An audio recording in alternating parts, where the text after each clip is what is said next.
कमलपुर नाम के गांव के पास एक जंगल था। गांव के सभी लोग उस जंगल के रास्ते आते जाते थे। एक दिन की बात है, रमेश रात के समय जंगल के रास्ते घर आ रहा था। तभी अचानक उसे डरावनी आवाज आने लगती है। रमेश जल्दी जल्दी घर की ओर चल देता है।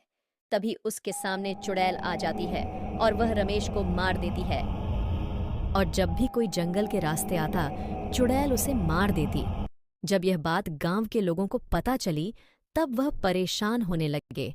रामू और हरिया आपस में बात करते हुए कहते हैं, हे भगवान, अब मैं क्या करूं? मेरे घर में तो खाने के लिए राशन ही नहीं है। अब हम उस जंगल में कैसे जाएं? हाँ हरिया, तुम सही कह रहे हो। अगर इस चुड़ैल को जल्दी नहीं मारा गया तो यह हमें मार देगी। हाँ भाई, तुम ठीक कह रहे हो। चलो भाई, हमें सरपंची के पास चलना चाहिए। रामू और हरिया सरपंच के पास जाते हैं और उन्हें सारी बात बताते हैं। तभी सरपंच जी कहते हैं, तुम दोनों ठीक कह रहे हो। चलो हम दोनों तांत्रिक बाबा के पास चलते हैं। तभी सरपंच रामू और हरिया के साथ तांत्रिक की गुफा में जाते हैं और सरपंच तांत्रिक को सारी बात बताते हैं। तांत्रिक बाबा, आप हमारे साथ चलिए। हमारे गांव के पास वाले जंगल में एक चुड़ैल रहती है। वह रास्ते से जा रहे लोगों को मार देती है। तभी तांत्रिक सरपंच जी के साथ जंगल की ओर जाते हैं।